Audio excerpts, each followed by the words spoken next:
welcome to Eagle News International Australia, Oceania. I am Echo Hortaleza Quinola from Port Moresby, bringing you stories from Australia, New Zealand, and Papua New Guinea. For the headlines: Brisbane's Princess Alexandra Hospital in lockdown as positive case for COVID-19 detected. Australia sets for next phase of COVID-19 vaccine rollout. COVID-19 vaccination kicks off in North Queensland. Papua New Guinea's Grand Chief Michael Thomas Somare lies in Chamber of National Parliament. South Australia showcases a celebration of art with the Adelaide Festival. And Move and Boat, Sydney's floating cinema experience.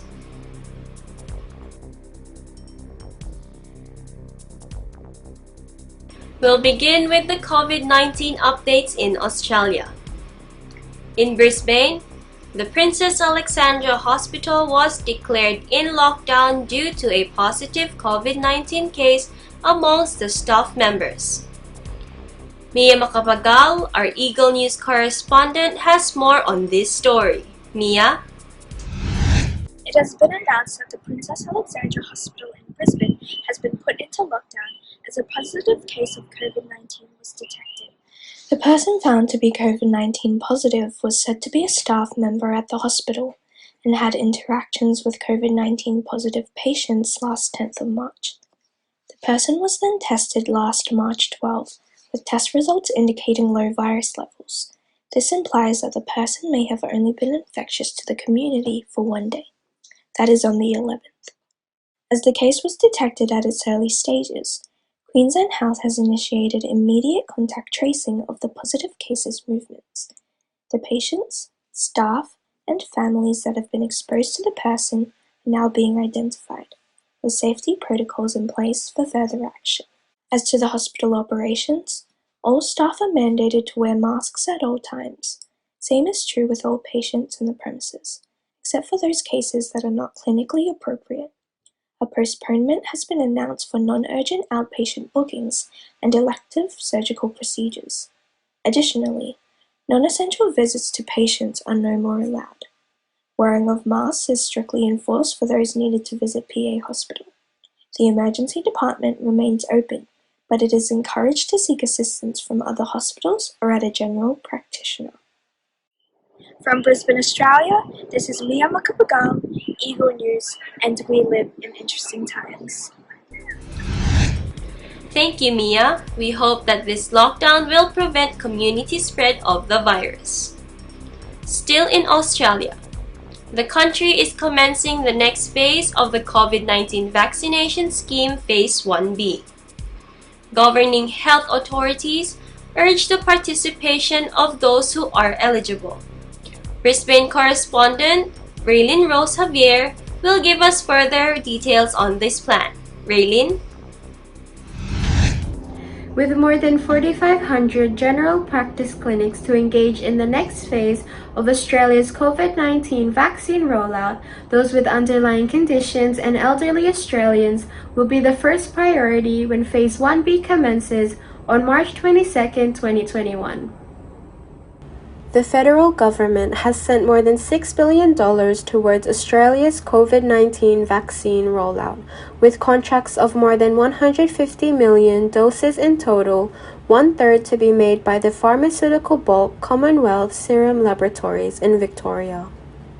The commencement of the general practices will be performed by GP-led respiratory clinics in over 130 respiratory clinics and 300 Aboriginal community-controlled health services.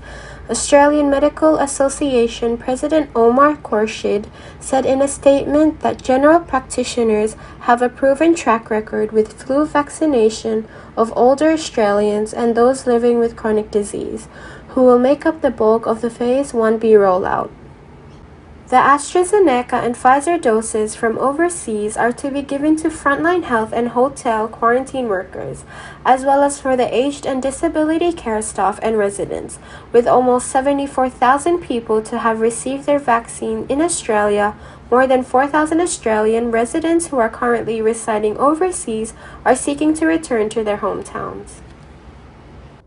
For those who are eligible to participate in Australia's vaccine rollout, you should do so to keep yourself and others protected from this transmittable virus, and to continue to follow government restrictions and safe proper hygiene measures. Reporting for Brisbane, Queensland, this is Raylan Rose Javier, Eagle News. We live in interesting times. Thank you, Raylin. We are looking forward to the progression of the vaccine rollout. Moving on to another city in Queensland, Townsville, located in North Queensland, is classified as one of the main distribution hubs to roll out the COVID-19 vaccination. More details on the onset of Phase 1 in Townsville by our Eagle News correspondent, Lori Kate Salomon. Lori? The rollout of the COVID-19 vaccination have begun in North Queensland, with Townsville being one of the main locations of receiving the vaccine to provide to health workers as Phase 1 commences. From the start of February, Gold Coast University Hospital received the first 200 doses of the Pfizer vaccine.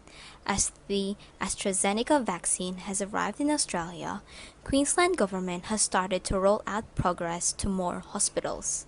The city of Townsville is one of the vaccination hubs along with Cairns, Gold Coast, Sunshine Coast, and Brisbane as the main locations to distribute the vaccine.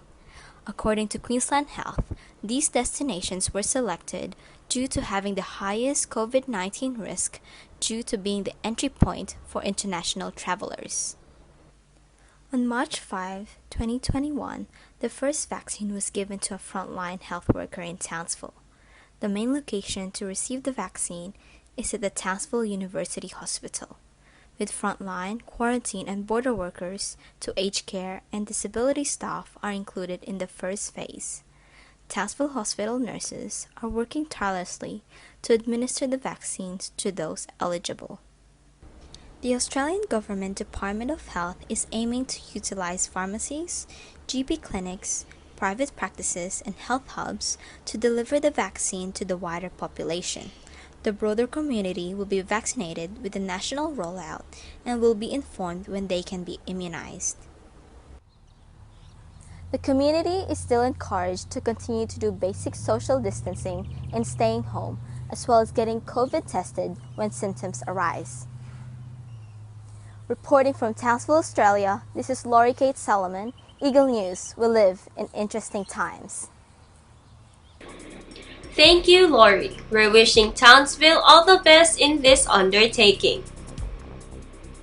After the break, we'll learn how Papua New Guineans paid their respect to their Grand Chief Michael Thomas Somare, who recently passed away. Plus, let's learn about Sydney's Moving Boat, a floating cinematic experience.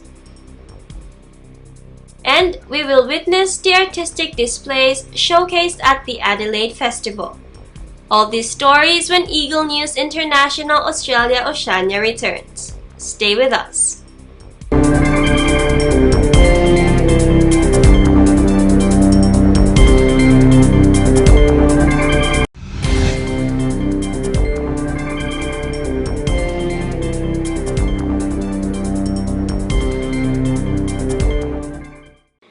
Welcome back. You are watching Eagle News International Australia Oceania.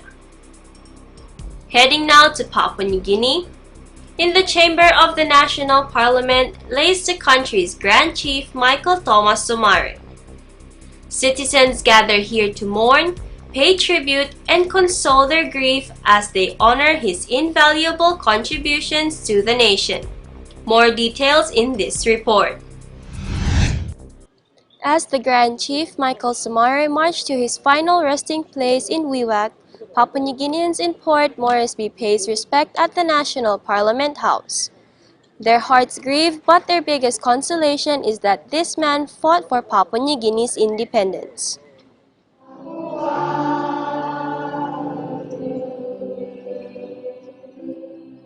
Students from various schools were gathered to remember the fond memories, contributions, and works of the founding father of Papua New Guinea.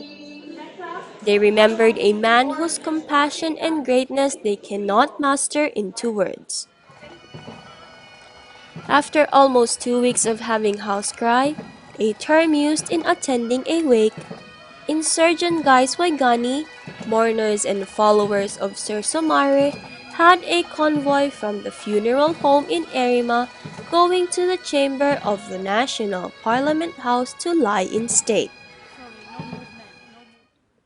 In the early morning, the Guard of Honor, the Chief Justice, the members of the Parliament, and other law enforcers assembled in the Parliament House. High-ranking officials, dignitaries, members of the judiciary, heads of foreign diplomatic missions arrived one by one to demonstrate their love and farewell to the Grand Chief. Tributes from all of the children in Papua New Guinea were heard, and everyone had a story to share about the mournful event. Right at this very moment, we are in front of the National Parliament House of Papua New Guinea. It's been an honor to have our former Prime Minister and the founder of this country. Today will be the Parliament session has been recalled so that his casket will be kept in the Parliament for 5 hours. Then a military and all other defense force, police force, CIS personnel will do a guard of honor to take the casket back to the funeral home for further procession for tomorrow and the departure of the body. But otherwise, this morning was a wonderful morning for the former Prime Minister and Grand Chief of this country, the founder of this country, to actually lay the casket in the Parliament House. Oh, his government was so wonderful. He has been 4 times in Parliament and he's been doing a lot for this country to become independent without bloodshed or whatsoever. For me, my condolences to his immediate family, the people of Karao, Murik, and East Sepik province, where I've been serving at Moen Barracks for over 15 years, and I knew him there almost about 20 years. And it's been my 25 years of service to the Papua New Guinea Defense Force at the rank of sergeant, and I've witnessed his death at this moment here at the Parliament House. Sir Somare's family was touched by the affections shown by the Papua New Guineans. The sympathy extended to them was tremendously overwhelming.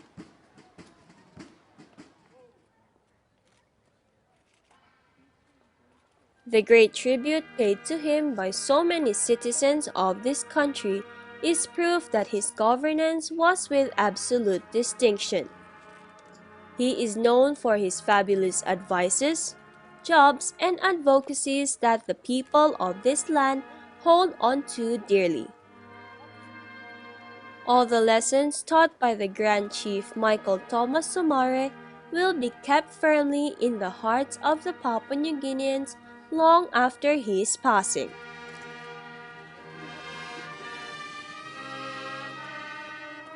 Reporting from Port Moresby, this is Echo Hortaleza Quinola, Eagle News. We live in interesting times.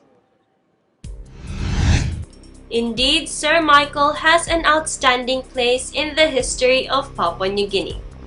Now back in Australia.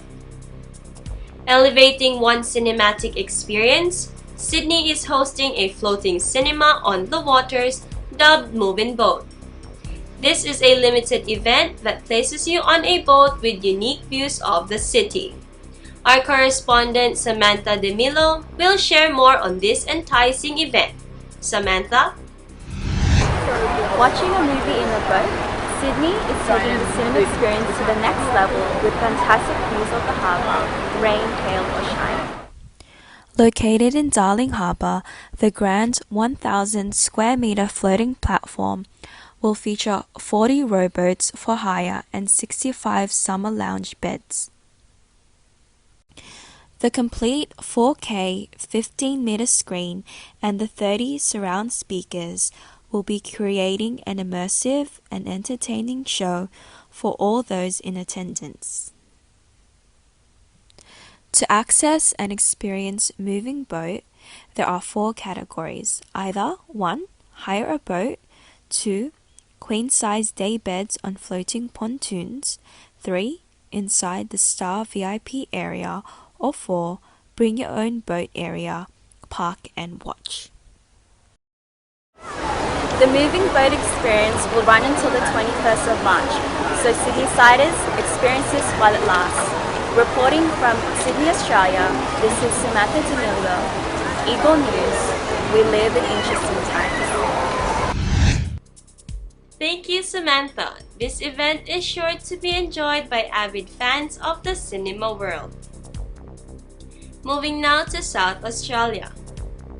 The Adelaide Festival is an annual event showcasing and celebrating the artistic capabilities of not only Australian but also other internationally recognized artists.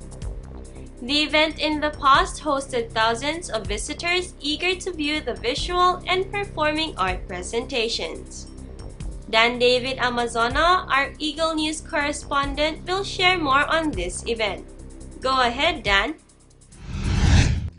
South Australia ends the summer season and greets autumn not only with the Adelaide Fringe, but also celebrates arts with the Adelaide Festival. Recognized as Australia's most outstanding and renowned arts event, the Adelaide Festival praises Australian and internationally acclaimed and upcoming artists by showcasing various performing arts and visual art displays. Beginning on March 12, 1960, the Adelaide Festival has celebrated dance, visual art, music, and even literature from a range of different cultures. 2020 marked the 60th anniversary of the Adelaide Festival and was one of the most successful events of the year, reaching 396,253 attendees. This year, the event was organized by artistic directors Neil Armfield AO and Rachel Healy with 10 world performances, 14 Australian performances, and 18 events to be showcased within South Australia from February 26 to March 14. Performances and art displays are to be presented in various locations, including the Adelaide Festival Centre, Adelaide Festival Summer House, and Her Majesty's Theatre. Artists performing this year include Australian pop icons Jessica Mauboy and Demi Im, and art displays to be exhibited include the Plastic Bag Store, a representation of a supermarket entirely made of recycled plastic and rubbish, and race cards, an installation exploring questions about race. The Adelaide Festival also includes Adelaide's Writers' Week, running from February 27 to March 4. This event celebrates literature by allowing renowned and upcoming writers to share and highlight their work. Various writers from Australia and other countries around the world, including USA, Ireland, and Poland, participate in this prestigious event. The Adelaide Festival is an exciting and iconic arts festival that has become an annual event for South Australians to look forward to every year. It is an amazing time where the creativity and beautiful art pieces of artists from around the world are celebrated.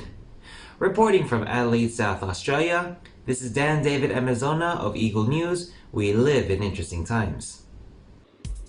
Thank you, Dan. That truly is a beautiful celebration of art. And that ends today's program. Thank you for watching Eagle News International Australia Oceania. Join us again next week as we share more stories from our bureaus across Australia, New Zealand, and Papua New Guinea. Visit our websites on eaglenews.net and eaglenewslive.com. Follow us on twitter.com/eaglenews and on facebook.com/eaglenews. Stay safe, stay strong, and take care, everyone. From Port Moresby, Papua New Guinea, I am Echo Hortaleza Quinola, Eagle News. We live in interesting times.